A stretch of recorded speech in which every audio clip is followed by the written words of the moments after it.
Биринчи даражадагы Манас орденинин ээси.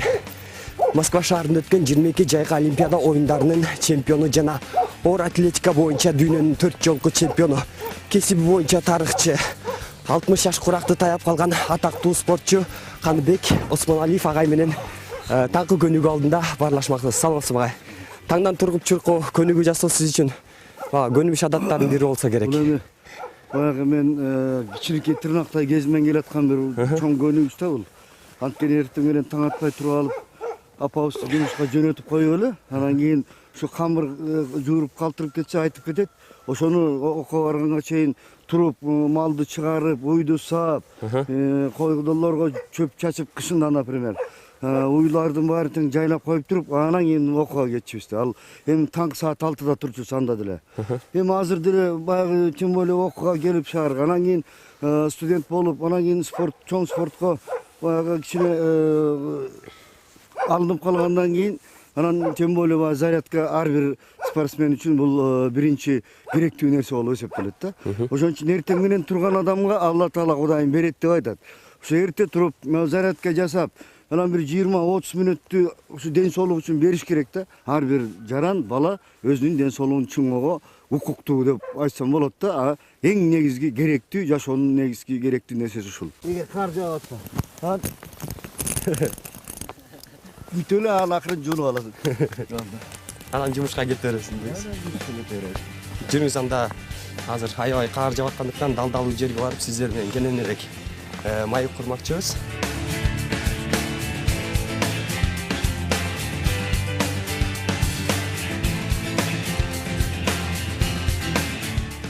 Спорт чөйрөсүнө кандай аралашып калдыңыз? Канча жашыңызда бул чөйрөгө кириштиңиз эле? Айыл жеринде кара жумуш. Анан кийин баягы үйдөгү оокатка жардам берип, уй койлорду тоскону кечинде барганда, ошол балдар менен топ ойнойбуз, күрөшөбүз, чикит ойнойбуз, кылыч чабышма ойнойбуз, лянг ойнойбуз дегенде 3 тапан ойнойбуз, ошонун баарына жетишчүбүз.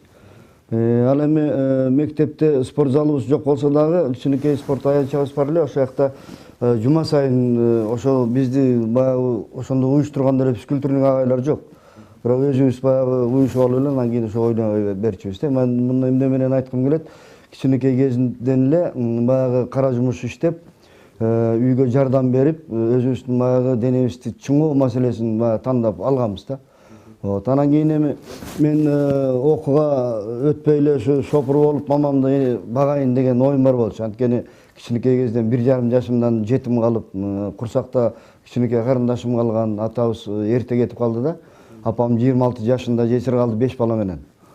Анан эми ошондо баягы апамдын кыйналганын, тияк-биягын көрүп, мен ушу энемди багам деген гана алдыга максат кылып койгом. Мен бир 5-класстан баштап уй саап, камыр жууруп, нан жасап калдым да. Анан кийин карындашым 3-класста ошо бири-бирибизге жардам берип калдык. Эми, конечно, эжекем каникулга келгенде баарыбызды тазалап, жуунтуп, чачыбызды тарап, анан үйдү таптаза кылып, ушинтип баягы көп келип жардам берчү да. Агаларым болсо армиядан келгенден кийин анан кийин баягы элге кошулуп, жардам кылып, энебиздин баягы атабыздын жоктугун билгизбейли деген кеп сөздөр да. Анан эми ошон үчүн кандай десем, убакыт ошончолук тез өтөт экен, бачым эле 10-классты бүтүрүп калдык да жана. Бирок ошол бир байкем бар болчу, кандидат наук, тарых факультетинде иштечи. Ошол агай келип, агаларым да бейманалуу чөкүшүп иштеп. Анан ошо бир күнү келип калып эле, ай балам, эмнеси элдин баары тең окууга тапшырып атса, биякта эмне жүрөсүң, эмне келбейсиң деди. Мен айттым, мен ушу СРИМден окуп эле шопур болуп, энемди багам десем күлүп, анан кийин кечинде мамам келгенде экөө аябай сүйлөшүптүр да. Анан апам багышы ыйлап, анан ошо мен үйдө калам, сизди багам дегенге ушунчалык бир жакшы ниет кылып алса керек да. Кой эми болбой калды, агам келип урушуп кетти мени. Эртең тиги Карабулакка барып директордон мүнөздөмө алып, анан документтериңди даярдап балам, окууга баралы эл катары оку деп. Анткени мен ушу окуп жүргөндө жакшы эле окуучумун да, начар эмес, мындай жакшы. Анан кийин колдорум жөндөмдүү, устачылыкка дагы сүрөттү жакшы тартчумун. Сабактардан жакшы болчумун, адабияттан, тарыхтан, географиядан, ошо Математикадан деле бардыбыз, баары сабактардан эле. Ошо немис тилине гана жок болчу мында. Вот анан эми ошо шаарга келип калдык. Ошо келип калгандан кийин баягы биринчи курска өттүм тарых факультетине. Анан кийин эл катары баягы эмне зачет алыш үчүн физкультурага барыш керек экен да. Анан мен ошо кайсыга барсам деп жүрүп анан кийин ошо баскетболго барып калдым капысынан. Баскетболдо бир айча жүрүп калдым го. Анан кийин ошо бир күнү тренировкадан келатсам эле бир 3 курсташым келатыптыр да, группалаштарым. Элубай, Карагул, Абылабек деген. Анан ошол үчөө оор атлетикага барып жүрүптүр. Анан айтып калды Элубай, жүрчү могу жака барып штанга көтөрүшүп көрөлү деп. Анан ошонун менен анан ошол штанга залына кирип калдым. Анан киргенде эле могуну көтөрөсүң дегенден барып аны көтөрүп койсом бир 40-50 килограмм салмак окшойт да. Мен өзүм 42 килограмм эле. Мен ошондо 17-18 жашта болчумун. Вот анан эми ошо боюнча анан кийин ошентип залда калып калдык да. Машыктыруучум көрүп эле үстүмө дагы бир штанганы коюп 5-6 жолу отурсам ал где-то 60-70 кило экен да. Анан кийин ошону көрүп эле чуркап келип эле колуман кармап кайда окуйсуң тиги эмне деп сурай баштады да. Анан мен тарых факультетинде биринчи курста окуйм. Ошондо ушул кез болчу, февраль кези, февраль айы болчу да. Анан ал өзү абдан чоң адамгерчиликтүү киши экен, педагог экен, өзү еврей болгону менен адамдык касиети, анан педагогдук касиети өтө зор, өтө жогору киши экен да. Ошол мен ошондон кийин сен штангага келесиң, жок, сен мен менен болосуң деп атып анан ошол штангага калып калганбыз. Алгачкы мелдешиңиз эсиңизде болсо керек, ошол күндө эсте бизге айтып бербейсизби? Эми биринчи бул азыркы физкультуранын академиясында залында барып көтөрдүк. Ошо чоң кандай десем, ушул вуздар арасындагы биринчилик болуш керек деп ойлойм ошондо. Ошондо машыкканыма 1 ай болгон. 55 рывок, жок, 50 рывок, 55 жым, 77 килограмм талчык кылдым. Эсимде, даже дипломдорумда бар да. Вот, эми өзүм салмагым 43-44 эле. Анан почти 80 килограммды көтөрдүм да, 1 айдын ичинде эле. Анан ошону көрүп алып, мен машыктыруучум аябай мага кандай десем, баягы келечекти көрүп койгон окшойт дейм да. Ошо артыман калган жок, ошондон кийин эч жака күрөштүрбөй да койду. Сен травмалык кыласың, болбойт, күрөшпө деп анан күрөштүрбөй да койду да. Олимпиадага каяктан жолдомо алдыңыз эле? Олимпиада алдында багы даярдыктар күч болсо керек анда. Эми Олимпиаданын алдында ал учурда бизде Советтер Союзунда саясат аябай күчтүү болчу. Мен өзүм 76 жылы СССРдин курама командасына мүчө болуп киргем. Ошо 76 жылдан баштап эле баягы Олимпиада Москвада болот дегенде баягы кайсы солдат генерал болгусу келбейт деген суроо, кайсы спортсмен олимпиадалык чемпион болгусу келбейт, болот да ичинден. Анан ошолго даярдана баштадык. Анан эми алгачкы 75-жылы мен СССРдин чемпиону болдум жаштар арасында. 76-жылы эл аралык класстагы мастер болдум. 77-жылы Советтер Союзунун кубокторунда биринчиликтеринде 3-орун, 2-орунда ээлей баштадым. Анан 78-жылы Киевде СССРдин чемпиону болдум чоңдор арасында. Ошол эле жылы Чехословакиянын Гавержав шаарында чемпиону Европа болдум. Андан ошон жылы күзүндө Америкага барып, штат Пенсильвания деп коет, Геттисберг деген шаарында дүйнөнүн биринчилигин уттум. Ошентип баягы ушулдан баштап баягы Олимпиадага кичине жолдомолордун жолу көрүнүп калды десе болот да. Анан менин соперниктерим абдан күчтүү соперниктер болчу. Менден мурун Олимпиаданы уткан Александр Воронин деген. 2 жолу дүйнөнү уткан, Европаны уткан, дүйнөлүк рекордду койгон адам. Анан эми, конечно, ошолордун арасынан суурулуп чыгып, аларды утуп, ошол учурдагы курама команданын мүчөлөрүнүн бүт баары тең мени аябай жакшы көрүшчү да. Анан кийин анткени действительно чоң спортто жеке эле күч эмес. Эң негизгиси бул адамгерчилик аябай чоң ролду ойнойт. Каякта жүрбөсөң. Азыркылар эптеп алып эле анан кийин көкүрөгүн уруп атпайбы, мен деп баягы азыр жаш балдар уялганды да билишпейт. Олимпиаданын алтын медалы сиздин жашооңузду канчалык деңгээлде өзгөрттү? Канчалык эмгектенсең, ошончолук баягы элдин оозуна алынасың, ошончолук кадыр барыкка жетесиң. Анан ошол кадыр барыкты дагы баягы колуң менен алып жүрүшүң керек. Көп беш керек. Мисалы үчүн да. Мамур биздики кичинелер мындай өйдөрөк болуп калса, дердейип калып, ошо ойдон анан бир эле көрүнүп калып, жаштарыбыз кетип калат. Чоң спорттон да кетип атат да. Мен өзүм жаштарга көп чыгам, мектептерге көп чыгам, студенттерге менен көп жолугуш өткөрөм. Айылдарга барган сайын топ балдарга колуман келген нерсени бүт баарын тең алып барып берем. Өкмөттүн акчасы менен дагы өзүмдүн стипендиямды алган сайын ошол айлыма, мисалы үчүн Карабул орто мектебине апарып, бир барганда 20 000 сомго комуз алып барып бердим. 10 комуз алып барып, 2 000 сомдуктан 10 комуз алып барып бердим. Азыр аркы өз айылыма бейшекеге 20 000 сомго инвентарь алып барып бердим. Бирок мен өзүмдүн милдетим деп ойлойм да. Ошону эми кээ бирөө аны да көрө албайт. Аны эми айтат экен, Осмон Алиев ошо жүрөт мактанып медалын көтөрүп. Мен мактанган жокмун, ошол бир медалды көргөн балдардын ички дүйнөсү өзгөрүп, мен да ошол агайдай болом деп калса экен деп. Анткени ошону менен биз балдарды спортко, дене тарбияга тартышыбыз керек. Эң негизги ушуну көбүрөөк көрсөтүшүбүз керек. Өзүңдүн жакшы кылган нерсеңди жана жаштардын арасына барып, ошону туура көрсөтүп, аларды туура тарбиялоого аракет кылыш мына менин милдетим деп ойлойм да. Оор атлетика менен машыккан киши баягы сөзсүз түрдө дары-дармек ичет экен. Анан сиз колдонгон же пайдаланган дары-дармектер жөнүндө айтып бере аласызбы? Жок, эми мен витаминизация деп коет да. Поливитамини деп коет. Ошолордон көп иччимин, это ясно. Жана химикаттарды колдончу эмесмин. Ошон үчүн мен азыркы организм муундардын бүт баары тең жакшы. Ким химикатты көп колдонуп, дарыны көп ичсе, анын организми ошончолук төмөн турат биздикине караганда. Туурабы? Ошол да мен мисалы үчүн көп колдонбогон үчүн баягы стабильность деп коет. Ошон үчүн баягы өсүш дагы кичинеден анан эч качан ылдый түшкөн эмес. Жогорулап гана турган. Анын бүт баары тең ошол машыгуунун качествосы деп коет. Машыгуун анан методиканы колдонуп, ошол спорттук режимди колдонуп, анан максатка жетүүгө постоянно аракет кылыш керек да, постоянно формада жүрүш керек. Биздин балдар азыр мындай чыкты, анан кийин кайра түшөт да, кайра ошол эле уровеньге жетиш үчүн араңдан зорго жетет. Андан ары өсүш керек да. Ошон үчүн постоянно формада жүрүш керек. Мына мисалы үчүн мен бир күндө 30-35 тонна жүк көтөрчүмүн. Баспай калсам мен баспай калат элем.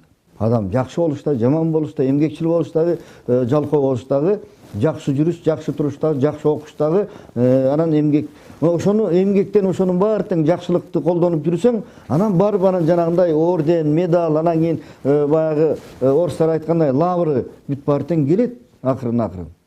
Анан бирок ошону дагы мындай көтөрүп алганды билиш керек.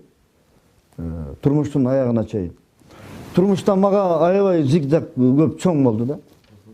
Азыр деле зигзагдар толтурат. Азыр деле мени жаман көргөндөр бар. Азыр деле мени ушул тияка бияка чайкагандар бар. Бирок эмне турмуш?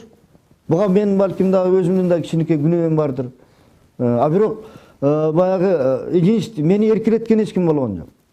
Единственный Кыргызстан чыккан олимпиаданы жеңген, азыр мына дүйнөнү 4 жолу подряд уткан эмес, 2 жолу уткан киши жок. Анан кийин мен ойлойм, мени барктай албаган жетекчилер болсо, мени барктай албаган кишилер болсо, анда өзлөрүнө койсун. Мен эми барктагыла деп айтпайм. Мен өзүм колуман келген жумушту жасашым керек.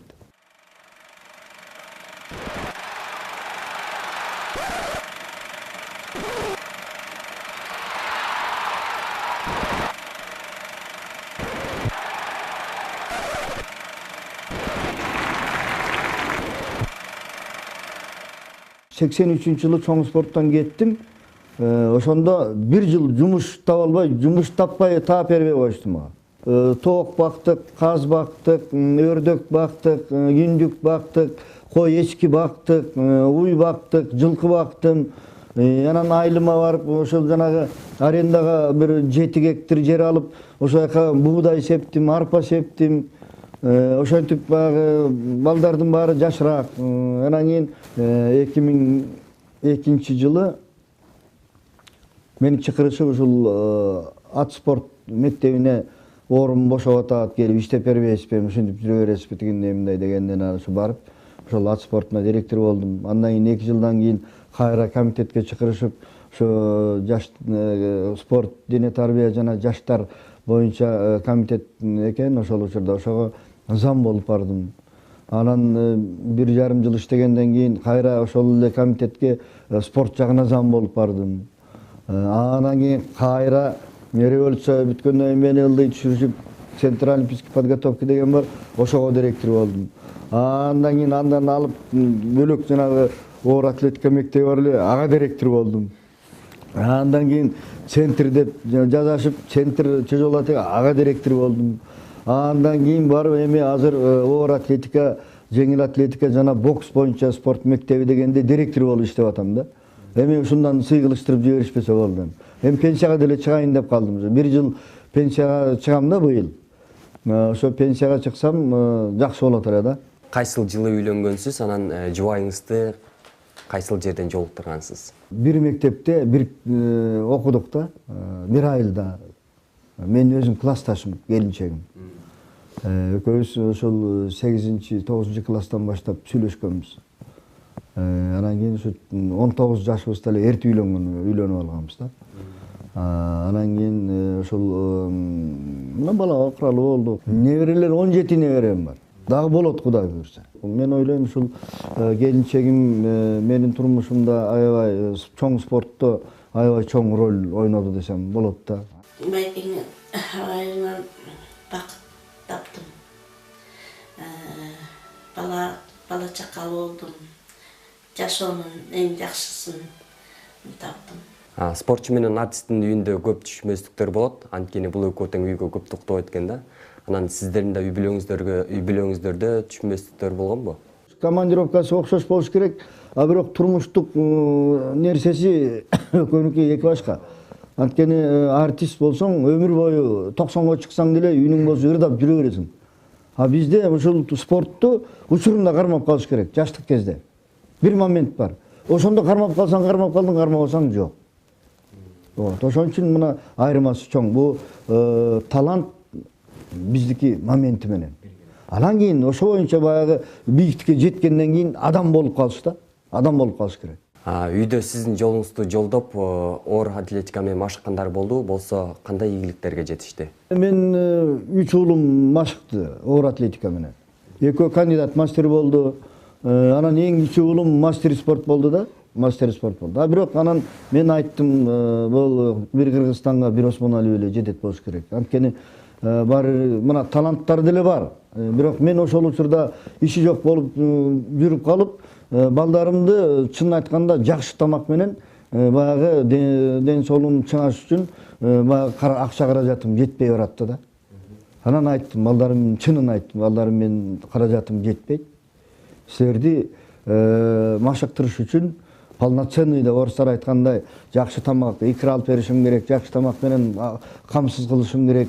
Анан сборлорду постоянно өкмөт акча бере албаса беришим керек. Анткени азыр кандай чемпион болмоюнча, Азияны утмайынча сага стипендия бербейбиз да, туурабы? Ага чейин өзүңдүн каражатың менен жетишиң керек да, эмне болсо дагы. Мен действительно ошол учурда алым келбей калды да. Анан аны балдарым туура түшүндү. Туура түшүнүштү. Анан айттым, балдар, келечек силердики окугула, окуп, билим алып туруп, анан кийин ар бириң өзүңдүн баягы турмуштук жолуңду тапкыла деп. Кудайга шүгүр, эң негизгиси. Алар баары эле штангист боло бербейт, чынын айтканда. Эң негизгиси мага окшоп адам балдарым. Эки уулум юрист, бир уулум экономика факультетин бүткөн университетти, бир уулумдун 2 диплому бар, экономист, анан кийин юрист деген. Бир уулум ошол азыр Москвада баягы куруучулук менен иштеп жүрөт. Анан үчөө бияк деле. Эң кичүүсү менен жашайм. Өзлөрү эле жумушта, өзлөрү эле иштеп жүрүшөт. Ар бири семьясын өзү багат. Кээде, конечно, бала болгондон кийин жардам беребиз колубуздан келгенде. А бирок өзлөрү багышат. Кыргыз спортунун келечегине үмүтсүз карагандар арабызда көп. Айтсаңыз, кыргыз спортунун келечеги барбы? Көп нерсеси биздин ошол машыктыруучулардан, биздин педагогдордон, анан биздин жетекчилерден зависит этет. Андан кийин райондук спорт айылдык өкмөттөн дагы.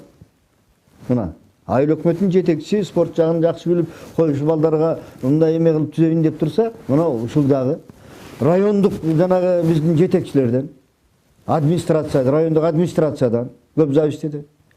Ар бир жер өзү эле уюштуруп, өзү эле кызмат кылып, өзү эле өйдө жакта карабай иштей беришибиз керек болуп атпайбы? Уюштура беришибиз керек болуп атпайбы? Кичинекей нерсени. Бири-бирибизди карап отурбайлы. Акча жок деп отурбайлы. Вот. Анан эми ошон үчүн мына андан кийин областтык бизде система жоголуп кеткен.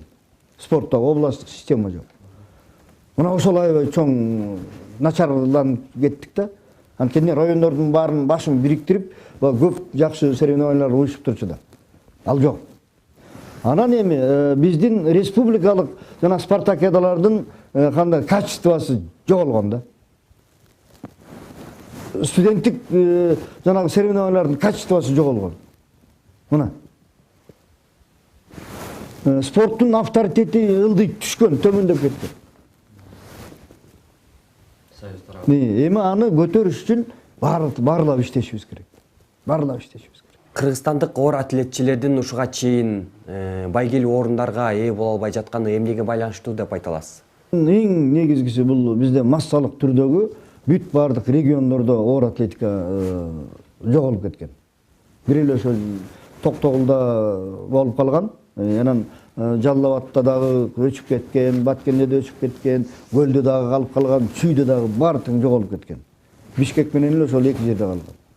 Азыр эми бардык региондорго Нарынга чейин мен уже баарын ачтым.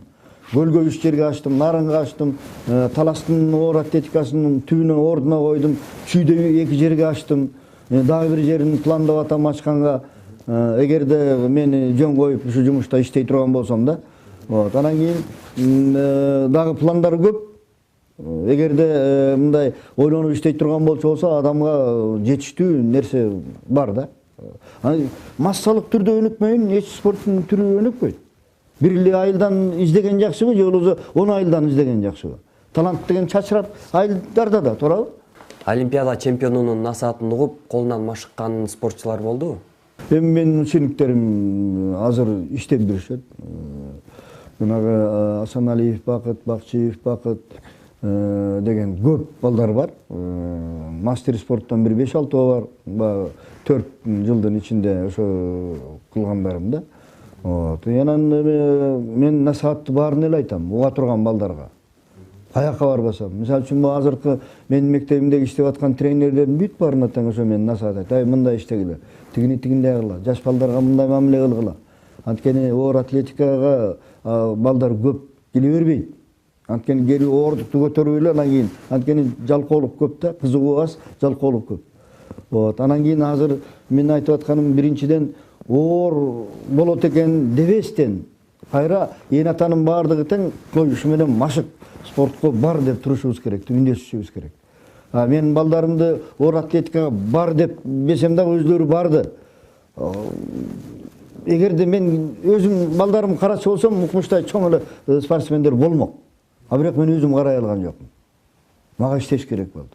Айлык жанагы жумуш жок жүргөндө балдардын окуусун төлөш керек, аларга кийим кечек алып бериш керек, тамак алып бериш керекпи?